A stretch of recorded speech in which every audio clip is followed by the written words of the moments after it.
This is Alistair Coburn. You're listening to Agile Uprising Podcast.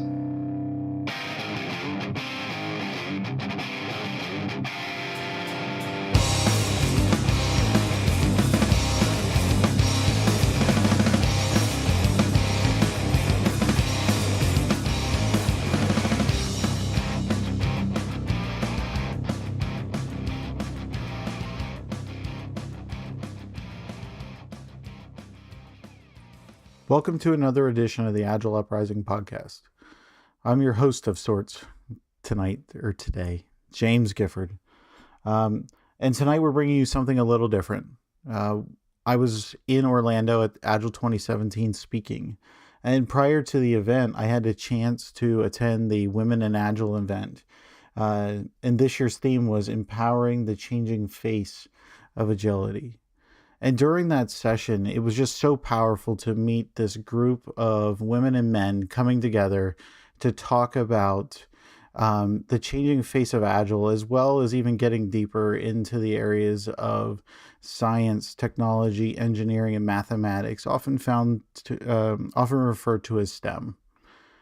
As a father of a 6-year-old daughter, I find it so important to expose her to these types of industries and concepts so that, if she decides that when she's making her career choice that this is something cool that she wants to pursue, that it's safe and interesting and something very viable for her to pursue.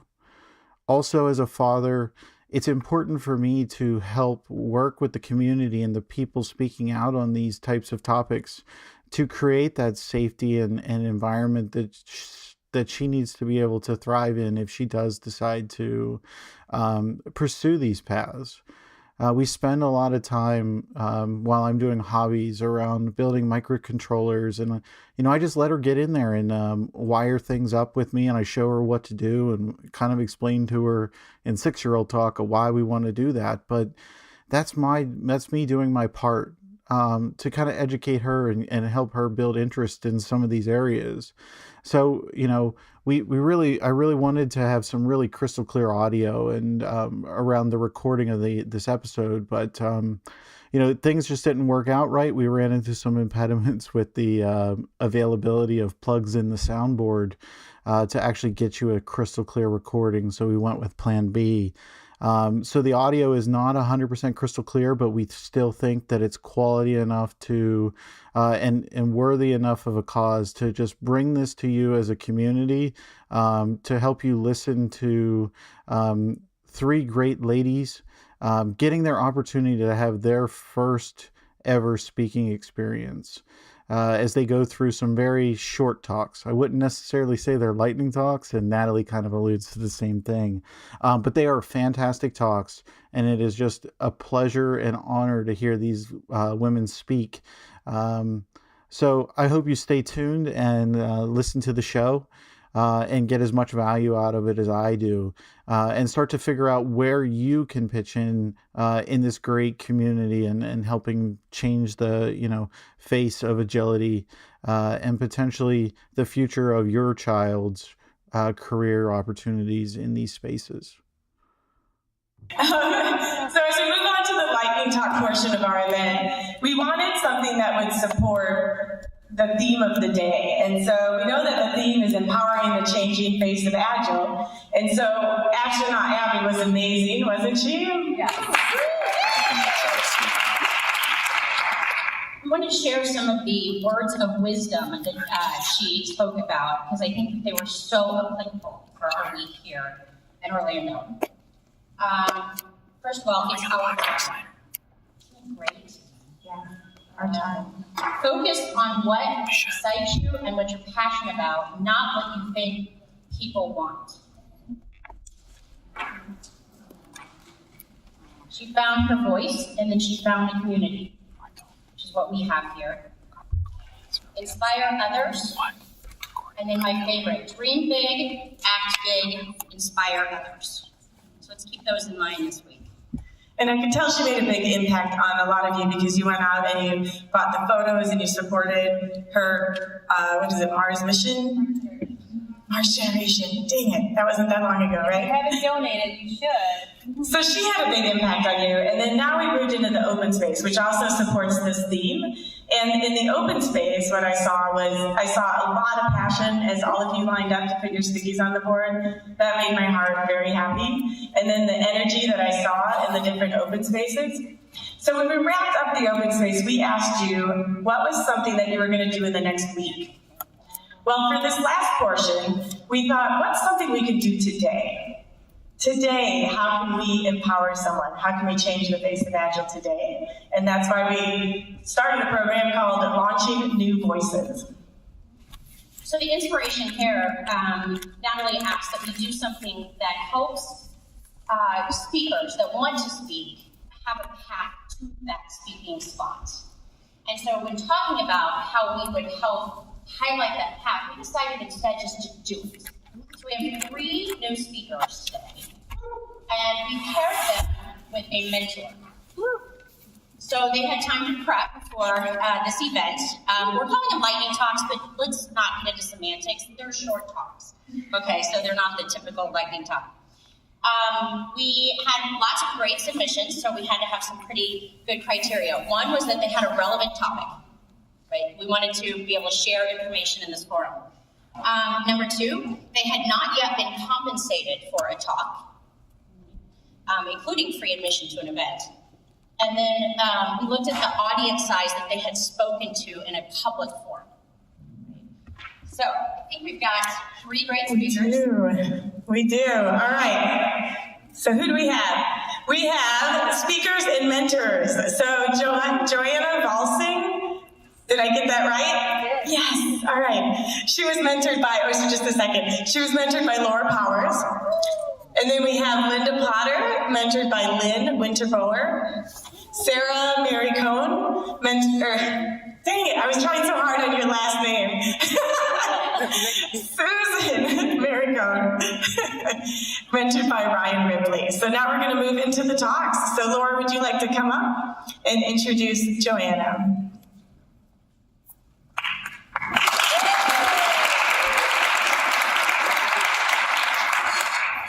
Hi, y'all. Welcome to Orlando.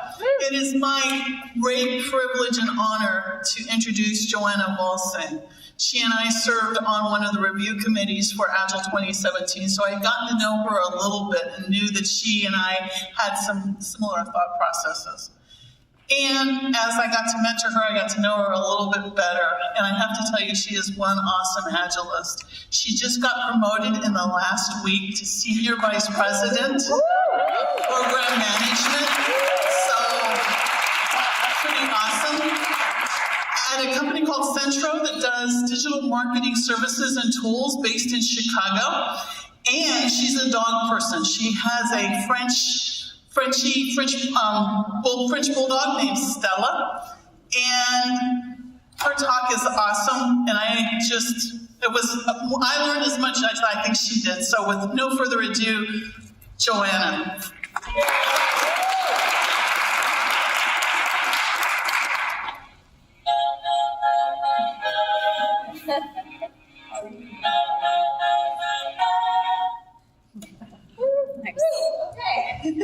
Thanks, everyone. This is a great first experience because I realize I'm not going to be able to have my speaker notes at this particular session, so I need to be prepared for that for next time I do this. I'm looking at 2 computers, that's why. So first, I want to say good afternoon, and a huge thank you to Natalie Warnert and the Women in Agile initiative, and also a really big thank you to Laura Powers, our mentor. Her feedback and advice throughout this entire process has been really instrumental.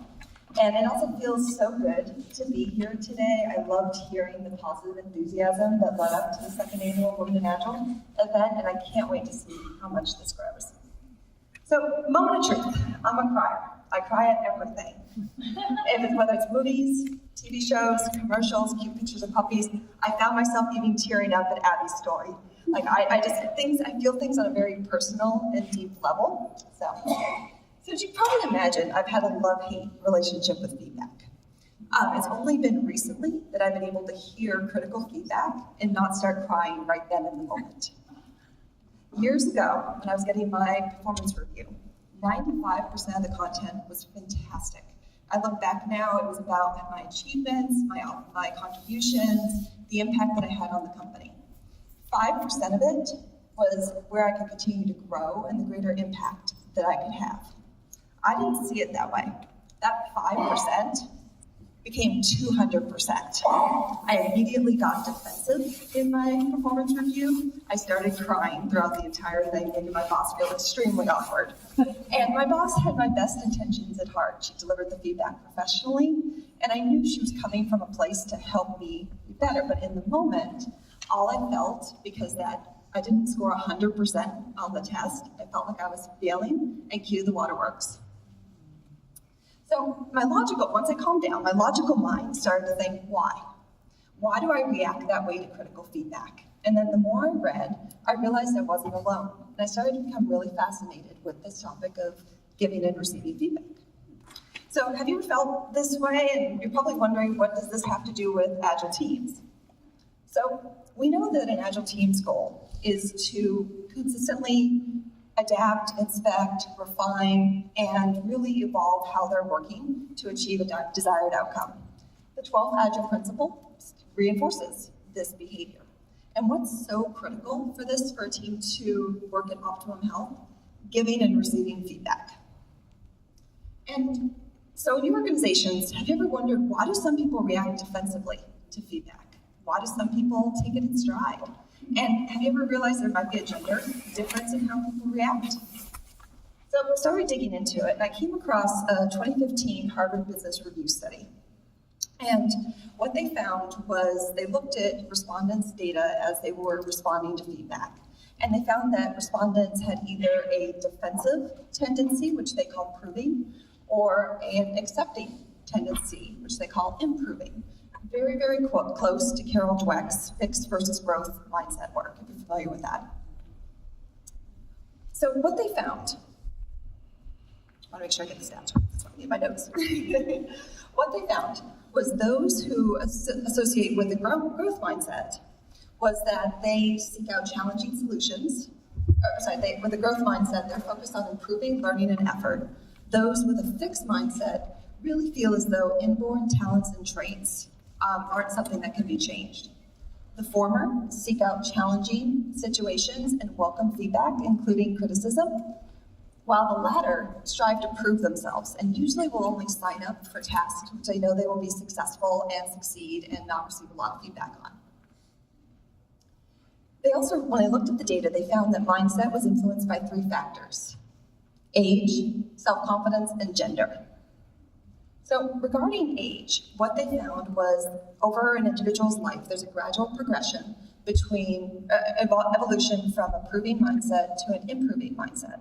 And they theorized that as we age, we simply just become more self-aware. We also grow more self-confidence, which is the second major factor that they realized. So regarding self-confidence, there's a slightly fascinating and complex relationship between self-confidence and an improving mindset. Men will start out more confident than men, and they'll improve their self-confidence up until their early 40s, experience a midlife dip, and then experience rising confidence again until their mid-50s. At that point, their confidence tends to decline. Women, on the other hand, start out less confident than men, but slowly increase their confidence from their mid-20s until their mid-60s, ending up more confident than men.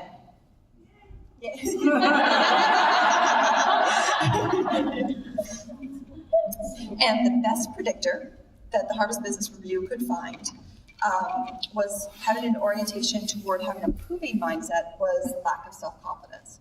Those who scored highest on the confidence percentile were more shown to have an improving mindset. So this is also where imposter syndrome can come into play. Imposter syndrome is the fear that one has that they're eventually going to be found out, that they're not qualified, and that they're going to fail. And imposter syndrome has been found to be widely spread among high-achieving women. And the lower self-confidence, so this lower self-confidence that it projects, will impact one's likelihood to speak up during retros and provide that candid feedback. So back to my story, that 5% that I actually felt like I was being found out, that I was failing. I wasn't qualified to do the role that I was in. I didn't see myself as excelling 95%. I saw myself as failing, and I was going to get fired. I had been caught. Also, keep in mind, if there's that fear of failure in the organization, and we talked a little bit about this in one of our talks earlier, imposter syndrome can be even more pronounced and erode self-confidence. I was pleased when I was reviewing the program for this week that there's a couple of sessions on imposter syndrome, as well as finding authentic voices, because that will also help. So, regarding gender, what the study found was that women are more likely to have a proving mindset, especially early in their careers. They theorized that it's because women were socialized to be less confident and men are socialized to be overconfident.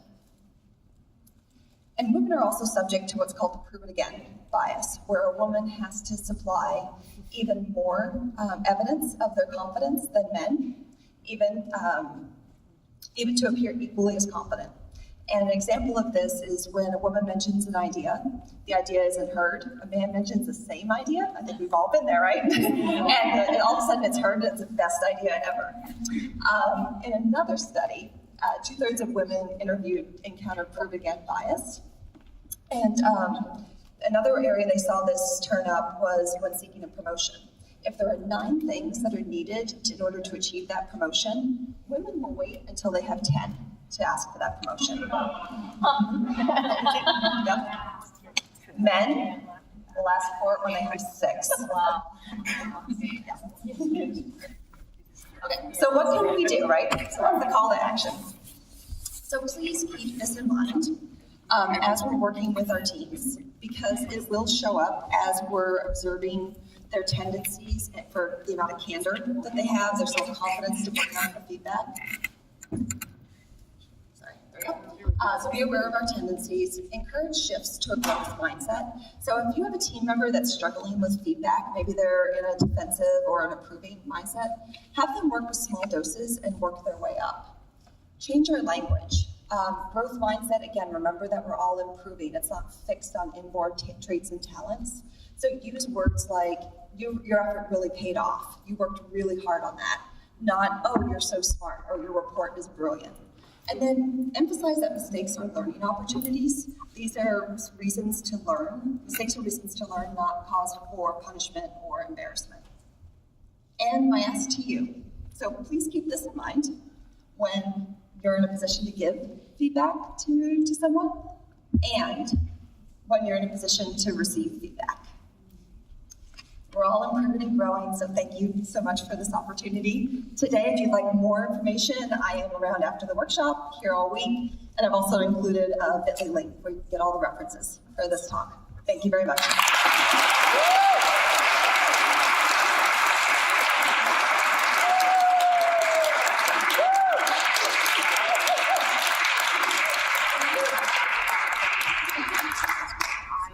All right, thank you so much. That was amazing. All right, so on to our next one. Next up, we have Linda Potter and Lynn Winterboer. Thank you. Okay, well, this is really a very cool event. I'm really excited to have been asked to be a part of it, and I appreciate the group who did that. So I am really looking forward to introducing to you Linda Potter, who I have thoroughly enjoyed getting to know over the past few months. It has been, I signed up for it and I said, I'm so busy, what am I going to do? And I found myself really looking forward to the times when Linda and I were going to get on Skype and hang out together, because it was fun, it was relaxing, and I hope I helped her a lot as well. One funny thing, I posted something on Twitter about having a mentee, working with a mentee, and I actually had people come back and wonder if I'd switched to a career in oceanography, and they kept reading it as manatee. So I will assure you, she's not a manatee. What you will come to know about her very shortly here is that she is quite an extrovert. Where's the clicker? Quite an extrovert.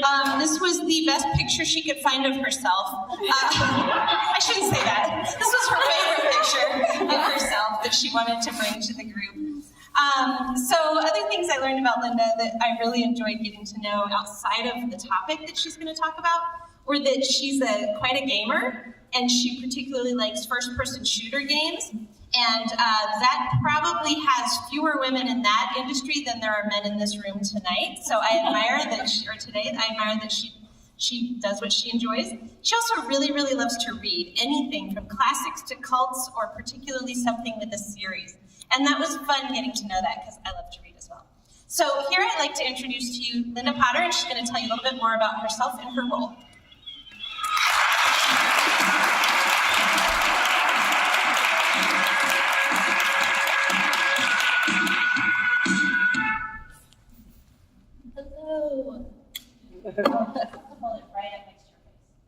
Hello. So, thank you very much, Lynn. I really appreciated working with you and learning from you and learning to get ready for this experience. So, my name is Linda Potter. I'm a Scrum Master at Highland Software, and I'm going to be talking to you today a little bit about innovation. We're always telling our dev teams that they should be innovating, but sometimes we forget that as Scrum Masters, it's important to innovate as well. So I'd like you to leave today feeling empowered to innovate and maybe take away a couple ideas on how you might be able to do that. So a little bit more about me. I actually started as a tester on a Scrum team. Yeah, a couple testers in the house. And then I became a full-time Scrum Master at Highland Software. So I've noticed that being a tester has actually influenced a lot how I think as a Scrum Master. As testers, we're asked to think differently. We're asked to dig really deep into issues and find, innovative solutions to what's been going on in the software. And when my teams come to me with issues that they're coming up against, I can't just look away. I end up putting on that tester hat and digging deep and finding hopefully innovative solutions to their problems. So, but what does innovation mean to me? For me, it's not the brand new, most important idea that I've got in my head. A lot of times it's what's out there on the community. Many people in our community have come up against the issues that I'm facing now with my teams, and I can use their knowledge and their innovative ideas and maybe tweak it a little bit to work with my teams. What I did first was to actually find a mentor, and I have a great agility enablement group at my company Highland, and I went to who was then the Scrum Master of the team that I was on, Jeremy Willeke, and I asked him to take pity on me, and he took me under his wing. And the first thing that he did was to tell me to go and find a couple of resources online. He gave me some great books to read, and if you're interested in any of these, there is an addendum to this slide deck, so you can get that from me afterwards. But these resources online, they're available to all of us. And again, people in our community have these innovative ideas, and we can go and leverage that. So in doing this research, I actually came upon one of my first opportunities to innovate with my teams. So the team that I was on as a tester, I became their Scrum Master, and they were actually a very, very large team. They were about 20 people large. And, as a Scrum Master for a team, it's not really our responsibility to fix the team size, but I noticed that it was causing a lot of issues. And I went to Jeremy, my mentor, and talked to him about it. And he had just come back from Agile 2016, and he had seen Sandy Mamoli and David Molly's talk about self-selecting teams. And so I talked to him about how we might work that into the issue that this team was having about being so large. We put together a proof of concept with a couple of people from this large team. We were able to deliver some features to a customer with a few people from the team on time, and successfully. And armed with that knowledge, we went to leadership, and they allowed us to facilitate a self-selection process, and the team self-organized into two smaller, much more agile teams. And I thought a really interesting quote from their book, Creating Great Teams, was that we could think of a plethora of reasons why we had a crazy idea.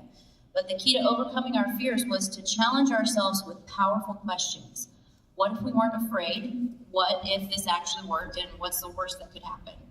And I think that it's important to remind ourselves of questions like these when we're trying something new. So the next thing that I came up against was that my product owner actually needed to prioritize his backlog. And if any of us have come up against an issue like this, a lot of times prioritization is just who yells the loudest, right? But he actually had to prioritize his backlog with as much input as he needed to in quite some time. And he wanted to get together a lot of people from throughout the company. It was about 30 people on his list. And we usually use weighted shortest job first, or a WSJF exercise. And that was going to be very difficult with that many people. And a coworker had actually just come back from Don McGreal's product owner training and was introduced to a 35 exercise, which is another method of prioritization. So I combined the WSJF exercise with the 35 exercise, and I was able to kind of pair off people, and it turned into a little bit of a prioritization dance party. And so it was really fun, and I actually was grateful in that a lot of people came up to me afterwards and said that they had never been able to be a part of a regular prioritization exercise before and learn that much about a product, as well as have so many one-on-one conversations with as many different people from across the company. So again, try something new and you might be surprised. So later, a team that I was working with was developing on the iOS platform and had to change to developing on the Android platform while still maintaining their old one. They were concerned about how they might be able to do that, and I had just finished reading about mob programming by Woody School. And so I talked to them about using mob programming as a learning opportunity.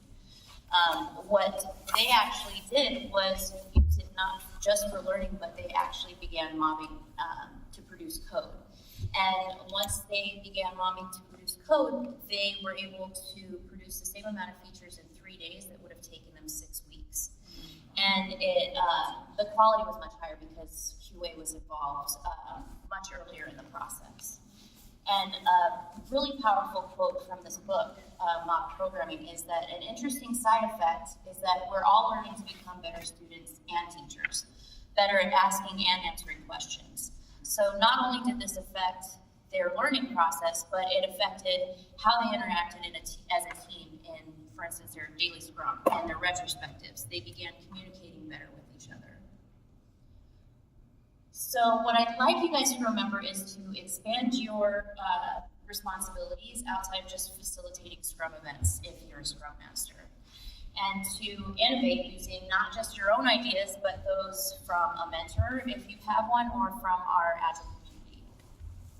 And lastly, if you're interested in continuing conversations like these about innovation or about Scrum Mastership, please stand up. All right, so now, wow, awesome. Now everybody can see who each other are, and there are open spaces at the conference coming up all next week, and you guys can hopefully connect during those, and it's important to continuously innovate.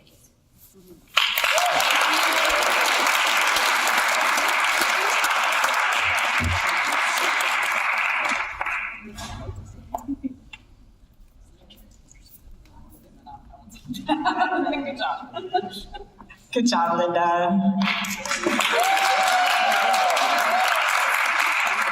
And thank all of you for continuing to welcome our new voices. So who we have now is Susan Marricone as the speaker, and Ryan Ripley. Would you like to introduce Susan? Yeah, I would love to introduce Susan. I just want to say real quickly, I'm grateful for this opportunity to introduce Susan for a couple of reasons. First of all, my speaking career started because of a young lady named Diane Zajac.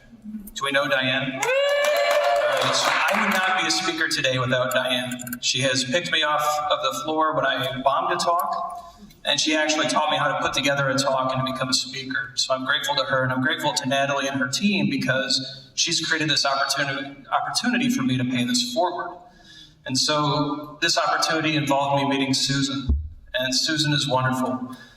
She is detailed, analytical, brilliant, and did not need much mentoring. All of you are ready to be speakers, including Susan. The only thing The only thing I asked Susan to do was to tell her story and to bring her authentic self forward, and it's a wonderful story.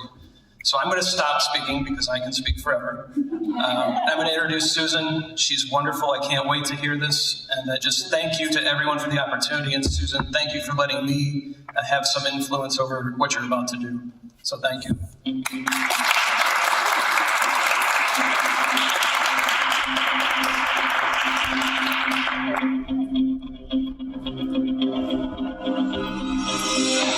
Hello, everybody. So has this been a terrific afternoon or what? It certainly has. And I will tell you that hearing all the discussions this afternoon, hearing the talks that we've just heard, it just totally reinforces what I have known all along, which is that women are magic for Agile. Women contribute to so many better outcomes, not just for women, but for everyone, for the business, for everyone. But I think that the reverse is also true. I think that Agile is magic for women as well. And I know this because the arc of my own personal career journey was completely galvanized by Agile. I started my career as a manager in a typical command and control organization. Does this look familiar to anyone here? Feel free to scream in pain if you want. Typical command and control organization, and I loved my work, but I absolutely hated the negativity, the individual competitiveness, the ridiculous hierarchies, and I was not alone in this, because there's some research out there which indicates that women in some of these command and control environments hold back. We hold back in meetings. We participate 3 times less often than men. That women avoid individual competition. In fact, they participate in these individual invitations to compete 3 times less often than men. That's a very big number. And as a result, women twice as often select careers that are considered to be more supportive or less competitive. And that's exactly what I did. I was on the management track, but I backed off it and I went, air quotes, back down to supporting roles in communication and training, analysis, etc. And I loved those jobs, but I always kind of wanted to do more.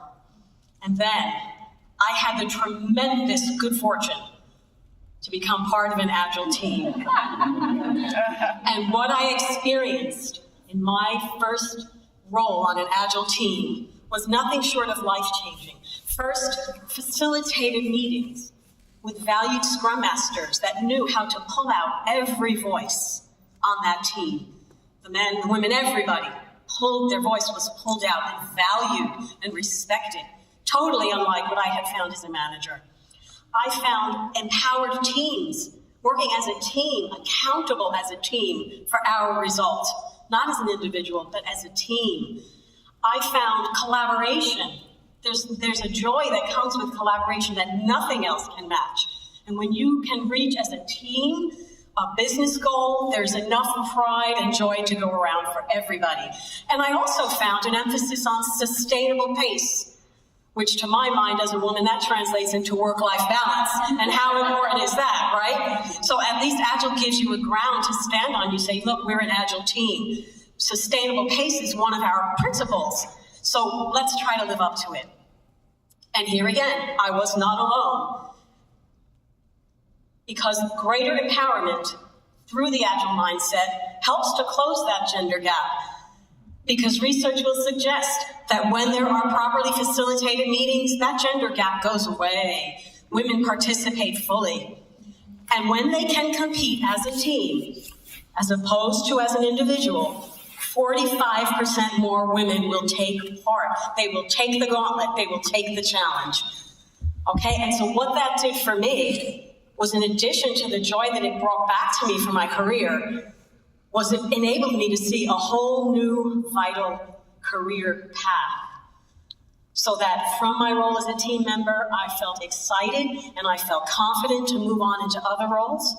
particularly as a product owner, and eventually as an Agile coach, eventually as an enterprise Agile coach, and then finally coming full circle on that arc back to the role of an Agile manager and also a leader in my organization. And yes, that means I can actually help to remove impediments. So right there, totally worth it. And as a coach, and especially as a manager, I've observed some very interesting new phenomena that are really starting to become a reality in our world as the community of Agilists. First, what I call Agile Ivy. As Agile development succeeds, the whole business has to adapt to it. Right? Have you experienced this in your own work? You know, I see hands going up. Yes, because the portfolio planning has to adapt, right? And well, if we're changing the way we plan our projects, then the budgeting has to adapt. You have to start to move beyond typical project-based budgeting. And then people and staffing, that has to be very, very much altered in terms of an Agile approach. Operations, marketing. And I've also seen another very interesting effect. The grass is greener. And this happened to me many times in my career when other managers would look over the fence and they say, wow, your team is so productive. They're engaged. They're happy. How did you get that to happen? And I said, well, we're an Agile team. Okay, and it's Agile that did it. I only did it because I was a servant leader to the Agile principles and to making that Agile team come alive. But as other managers see the success of Agile, and little by little, all that resistance that you feel in your transformation, it begins to subside because they want a piece of that pie. So don't underestimate it when they look over that fence. Put our best foot forward. And also, there is now a very genuine domain of thought leadership that is emerging, and it's around the idea of business agility. In fact, there's a business agility lab at the conference next week. And businesses have come to make a genuine recognition that in order to deal with our changing times, the challenging markets, what we call a volatile world, that they have to begin to address their decisions in an Agile way, with not just agility in the development teams, but business agility. Because those of us that have worked on development teams, we know that until your whole organization is Agile, you're not fully Agile. So it's clear, Agile is taking root outside of IT. And just think about what that means for women. Just think of the vast potential for empowerment for all those women on all those teams outside of IT. It's huge, and a lot of those women could be, like I am, in positions in their organization where they can affect genuine change. But why stop there? Agile hasn't stopped there. Agile is actually beginning to make inroads outside of IT, outside of the business, into our everyday life. And in a way, I find this one the most exciting. Am I the only one who has yellow stickers all over my house? Please say no. Okay. People are using Agile methods for household management. And then since it works so good at home, you know what, let's try it outside. Let's try it maybe at church or the PTA. And Agile is even taking root in schools, particularly in Europe. There are schools that are using Scrum and Kanban. And at the Lean Kanban group that I founded, the first requested topic, you know what it was? Kanban for kids. Just think about that for a minute. Kanban for kids. Imagine a whole generation of young people developing an Agile mindset as children and bringing that Agile mindset and the respect and the practices to their work life, to their community life. Imagine the Agile mindset taking root outside of IT and outside of the business into our society, the vast empowerment that could take place. And it's time that we imagine it because we are at the threshold of it. And we are the ones who hold that power right in the palm of our hands in order to lead. And that's the takeaway that I would like you to realize as you work on your conference next week or in your own work, whether it's splitting stories or coaching product owners, whatever it is, please remember that Agile offers these fabulous tools for great empowerment for other women, for our teams, for our organizations, for our families and communities, and ultimately, our world. Thank you.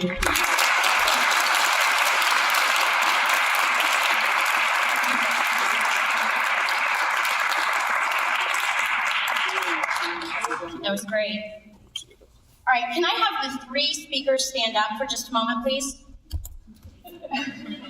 Congratulations, you can now say, I've spoken at a national Agile conference. Yay!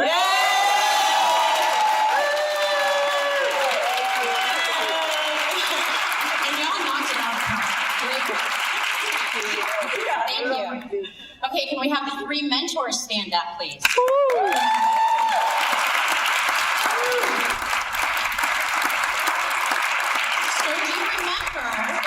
When Abby said, Lucas said to her, I will be your astronaut, right? Who wants to join these guys and be mentors? Stand up. Stand up if you want to mentor us. Look at all these folks that are available to help. If you're interested in speaking, grab one of these guys and ask them for that help. Thank you, guys. Are we going to post anything in Slack? We did post something in Slack an hour ago. All right, good. I haven't looked, but basically, yeah. So she's looking at me like I've looked at Slack. I've been listening to the speakers. But basically, you guys saw the power of pairing a mentor with someone that has passion and ability. So we want to continue that in the Slack channel because I heard a lot of that in the open space. So you just saw the power in it. Let's keep it going. So thank you.